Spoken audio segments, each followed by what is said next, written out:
Bagong online loan application na nagpapaloan ng 3,000 pesos up to 80,000 pesos. At dito nga isang valid ID lang ang kailangan ay pwedeng-pwede kang makapag-apply.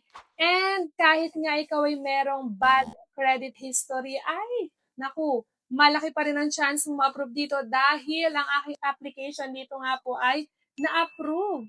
Hello mga ka-London! Loan dito, loan doon.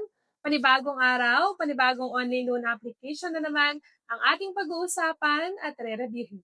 Tara, samahan niyo kung alamin kung ito na ba ang magiging solusyon sa pera problema natin. At kung bago ka lang sa channel na ito, ay huwag mong kalimutang mag-subscribe at i-click ang notification bell para lagi kang updated sa mga susunod pa nating mga videos.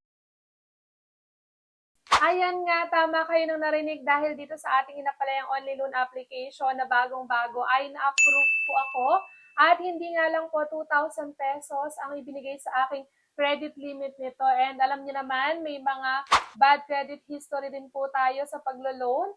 Pero na-approve po tayo, so ibig sabihin may chance pa talaga na mag-approve yung mga online loan application na ina-applyan natin. Kung akala nga natin ay wala ng chance na ma-approve tayo, lalo na kung meron tayong bad credit history, na huwag tayong mawala ng pag-asa, panoorin ang video na to hanggang dulo para malaman natin kung magkano ba ibinigay sa aking credit limit. And speaking of credit limit na yan, mas gusto nga natin na mas malaki ang ibigay sa atin, di ba? Kaya naman isa yan sa hinahanap natin para masabi natin na legit at gusto nating applyan ng isang online loan application. At sa mga magtatanong nga pala saan available itong OLA na i-review natin ngayong araw, ito ay available sa Google Play Store. Kaya naman mga Android users, para sa inyo itong i-review nating OLA. And sa mga madalas ngang ma-reject sa mga ina-applyan nilang OLA, huwag kayong mawala ng pag-asa dito sa ating channel, ay namimigay tayo ng instant ticket giveaway sa masuwerteng mapipili. Ano nga lang bang dapat mong gawin? I-like lang ating video at mag-comment sa comment section para sa chance ang manalo. Nagkakaroon ka na ng idea sa mga online loan application and at the same time, may chance ka pang manalo ng instant cash. Kaya ano pang hinihintay mo? I-like na ang ating video at mag-comment agad sa comment section. At balikan na nga agad natin etong OLA na i-review natin ngayong araw. Ito ay walang iba kundi si Kita Cash Online Peso Loan. Ito ay under ng CMS Pot of Gold Lending Corporation at kasalukuyang mayroong napakataas na ratings na 4.9. Bukod nga sa ito ay available sa Google Play Store, ito pa ay nag-o-offer ng mas mahabang loan term na 2 weeks up to 3 weeks or meron siyang 2 terms at 3 terms na pagbabayad. Every 7 days, pag pinili natin yung 2 terms, sa loob ng 14 days, 2 beses tayong magbabayad, and pag pipiliin naman natin yung 3 terms, sa loob ng 3 linggo or 21 days, 3 beses tayo magbabayad. And ito pa nga yung pinakita sa ads netong si Kita Cash, nakalagay na quick capital, instant freedom, paro from 3,000 pesos up to 80,000 pesos with lightning fast approval and 100% transparent terms. And totoo naman talaga ang bilis mag-approve nito dahil approve nga yung ating application. And dito nga din daw ay instant disbursement. Nakalagay dito, link your bank account or e-wallet for seamless real-time fund transfers. And then nga si Kita Cash, in-applyan na natin, meron siyang permission and privacy. And then dito makikita natin na from 2,000 pesos to 80,000 pesos nga daw ang pwede niyang ipa-apply sa atin or ibigay na credit limit. At meron nga daw siyang 120 to 365 days na loan term at meron siyang 0.05% na daily interest. And dito nga sa OLA na ito, para tayo makapag-apply, same lang din, kailangan natin ng active phone number para makapag-send sila sa atin ng verification code at makapag-continue tayo sa next step. And then, pagka-login nga natin, makikita natin dito na 80,000 pesos pa rin daw yung maximum na pwede nating ma-loan. Pero dito, naging 91 days na lang yung kanyang loan term at meron pa rin siyang 0.05% na daily interest. And click na nga natin yung apply now para tayo ay makapag-apply na. At dito nga, sabi ko sa inyo, isang valid ID lang ay pwede na tayong makapag-apply. At ito yung mga pwedeng ID, national ID, driver's license, pwede rin ng UMID card, passport, PhilHealth, at PIN card. And dito naman sa personal information, so pareho pa rin, pero dito may itatanong sila sa inyong questions about sa mga previous loans mo or experience mo sa loans kung meron ka bang overdue.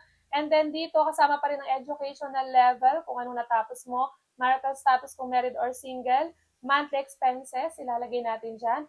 Kasama pa rin dyan yung ating email address, dapat active at nakaka-receive ng messages at baka dyan sila mag-send sa atin ng update ng ating application.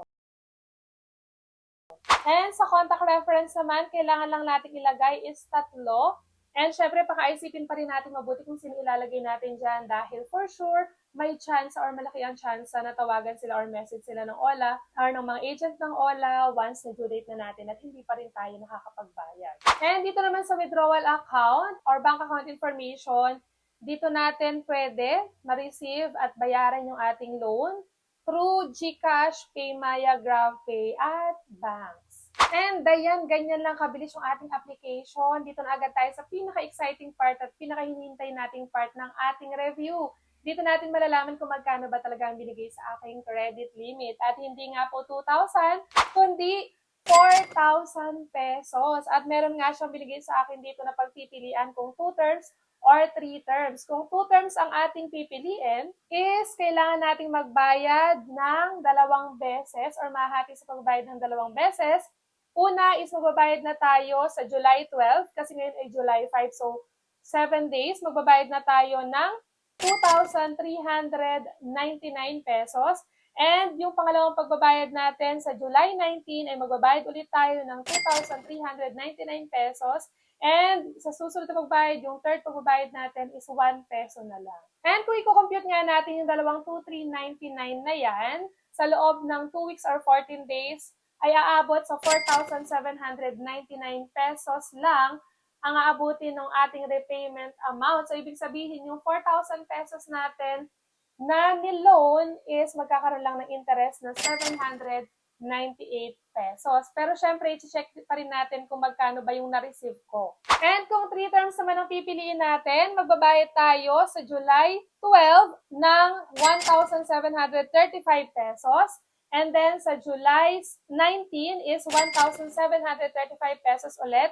And sa July 26 naman is magbabayad tayo ng 1,736 pesos. And kung ito-total natin lahat siyang tatlo na yan, ang total is 5,206 pesos. Ibig sabihin yung 4,000 pesos natin is magkakaroon ng interest na 1,206 pesos. And ayan, sabi ko nga sa inyo, na-approve tayo dito at tinry ko nga yung 3 terms or yung 21 days. At ang na-receive ko sa GCash ko ay 3,020 pesos. At kung okay nga yung ganyan sa'yo na online loan application na offer, ay nasa sa'yo ng desisyon kung ipagpapatuloy mo pa rin ang iyong paglo-loan. Ang purpose lang ng ating review ay bigyan kayo ng idea magkano yung binibigay na credit limit, magkano yung kanyang interest, and syempre yung kanyang loan term. At kung gusto mo nga manalo sa ating giveaway, i-like lang ating video at huwag kalimutang mag-comment sa comment section para sa chance ang manalo. At dito na lang muna natatapos ang ating review ngayong araw. Hanggang sa muli mga ka-London! Bye-bye!